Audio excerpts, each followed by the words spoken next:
Marks వార్త 9వ అధ్యాయం 23వ వచనం. అందుకు యేసు, నమ్ముట నీ వలనైతే నమ్మువానికి సమస్తము సాధ్యమే అని అతనితో చెప్పాను. అతనంటే ఎవరండి? మనమే. అంటే నమ్ముట నీ వలన అయితే నమ్మువానికి సమస్తము సాధ్యమే అంటే దేవుడు ఏమై ఉన్నాడండి? మాట ద్వారా, అంతే కదా. ఆ మాట ఏంటి? వాక్యమే కదా. అందుకే కదా యోహాను సువార్త 1వ అధ్యాయం 1వ వచనంలో ఆది యందు వాక్యము ఉండెను, వాక్యము దేవుని యొద్ద ఉండెను, వాక్యము దేవుడై ఉండెను అన్నాడు. అంతే కదండి. ముందుగా ఎవరి మాట? దేవుని మాట. ఆయన మాట మీద మనం నమ్మకం ఉంచితే గనక నమ్ముట నీ వలన అయితే నమ్మవారికి సమస్తము సాధ్యమే అని దేవుడు మనతో స్వయంగా మాట్లాడుతున్నాడు. నమ్మటం అంటే ఏంటి అంటే దేవుడు ప్రతి మాట కూడా మనకి మంచి జరగాలనే కదా.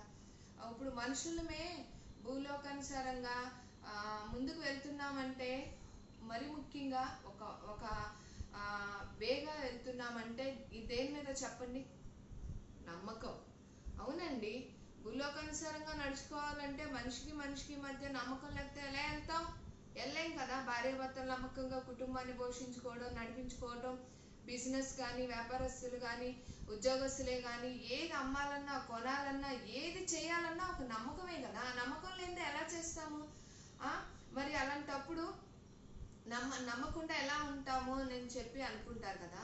నిజమేనండి. దేవుడు ముందుగా మాట మనం నమ్మి గనక ఉండినట్లయితే మనం కొన్ని చిరాకుల్లో ఉన్నా, కొన్ని ఇబ్బందుల్లో నలుగుతున్నప్పుడు, ఎటు తోచని సమయంలో ఉన్నప్పుడు దేవుడు మనతో మాట్లాడతాడండి.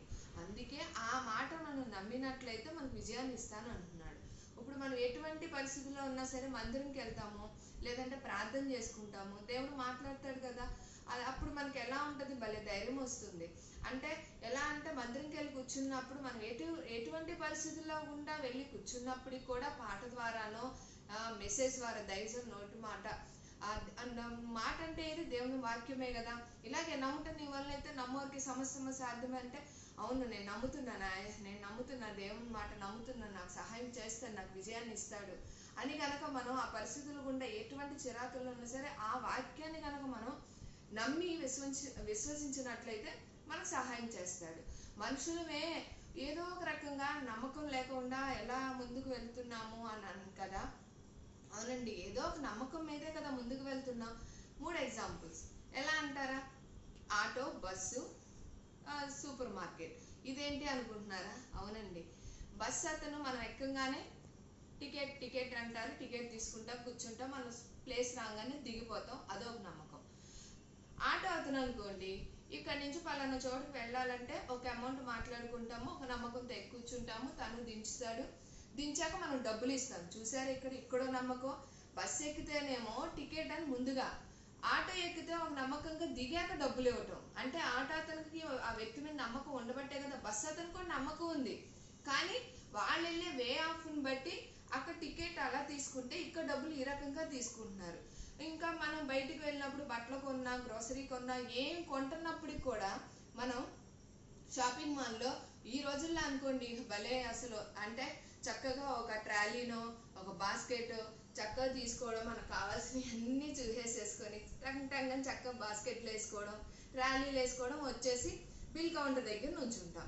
అలా నుంచున్నప్పుడు వాళ్ళు ఏం చేస్తారు? టింగ్ టింగ్ టింగ్ టింగ్ అని అట్లా మొత్తం కొట్టేసేసి చక్కగా బిల్ ఇంత అని చెప్తారు. అప్పుడు మనం ఏం చేస్తాం? బిల్ పే చేస్తాం. అంటే చూసారా, మనం కొంటాము అనే బిల్ వేయించుకుంటున్నామని వాళ్ళ నమ్మకం. వాళ్ళు బిల్ వేసాక ఇస్తారని నమ్మకంతో, మనం అంటే డబ్బులు కట్టాక ఇస్తారని ఒక నమ్మకంతోనే అక్కడ జరుగుతుంది. ఇక్కడ అన్ని విషయాల్లో ఏ నమ్మకం లేకుండా జరుగుతుంది చెప్పండి? అంతా ముందుకు వెళ్తుందంటే ఒక నమ్మకమే కదా. మనుషుల మీదే ఈ రకంగా నమ్మకంతో ముందుకు వెళ్తున్నప్పుడు దేవుడి మాట మరింతగా మనం నమ్మాలి కదా. ఇప్పుడు పెళ్ళిళ్ళ విషయాల్లో తీసుకుంటే, మ్యారేజ్ విషయాల్లో మరి ముఖ్యంగా అంటే అక్కడ చూడండి, లవ్ మ్యారేజెస్ అనేవి కొన్ని సక్సెస్ అవుతాయి, కొన్ని కావు, ఫెయిల్ అయిపోతాయి. అక్కడ నమ్మకం అంటే మరలా పెద్దవాళ్ళు చేసింది కూడా కొన్ని చాలా చక్కగా ఉంటారు, కొన్ని విడిపోతున్నారు. ఎందుకు అంటారు? పెద్దవాళ్ళకి తెలియక పెళ్ళిళ్ళు చేస్తున్నారా? మంచి చెడు చూసే కదా చేస్తున్నారు. కానీ అక్కడ దేవుని చిత్తంగా ముందు పెట్టి, దేవా నీ చిత్తమైతే ఈ సంబంధాన్ని మరి ముందుకు నడిపించవా అని ఒక నమ్మకంతో దేవుని ముందు పెట్టి మనం అడుగుతాను చూసారా, ఆ నమ్మకము దేవుడు ఆ మ్యారేజ్ విషయం బిడ్డకి ఇద్దరికి, అబ్బాయికి అమ్మాయికి ఓకే అంటే దేవుడికి చక్కగా మనం అడిగి ఉన్నాం కదా నమ్మకంతో, అది మంచిదైతే దేవుడు చక్కగా జరిగిస్తాడండి. లేదనుకోండి అది జరగనివ్వడు. ఎందుకంటారా, పెద్దవాళ్ళు కొన్ని అవి చెప్పి ఇవి చెప్పి ఏదో పెళ్ళైపోవాలని చేసేస్తారు. ఆ తర్వాత పడే దిప్పలు ఉంటాయి చూసారా, తల బాదుకోలేక ఒక్క బాటలో చెప్పాలంటే మనం గుండె గీయించుకోలేక ఉన్న పరిస్థితిలో ఉంటాం. ఎన్ని బాధలు ఉంటాయో. అంటే ఏంటి, మనుషులుగా చూసుకున్న సంబంధాల్లో మనం చాలా తిప్పలు పడతాం. అదే దేవుడి చిత్తానికి అంటే దేవుడి మాటకి నమ్మకం ఉంచి కనుక మనం ఆ సంబంధాల విషయంలో ముందుకు వెళ్ళినప్పుడు కూడా దేవుడు చాలా సహాయం చేస్తాడు. ఓకే, మనం ఎక్కడికైనా వెళ్ళాలి అనుకోండి, ఆ మార్గంలో వెళ్ళాలి అనుకున్నప్పుడు మనకు వే కరెక్ట్గా తెలిస్తేనే కదా వెళ్ళగలం. లేదంటే బండో కారు స్టార్ట్ చేసి ఇష్టం ఉన్నట్టు వెళ్ళిపోలేం కదా. ప్రతిదీ ఒక నమ్మకంతోనే మనం వెళ్తున్నాం.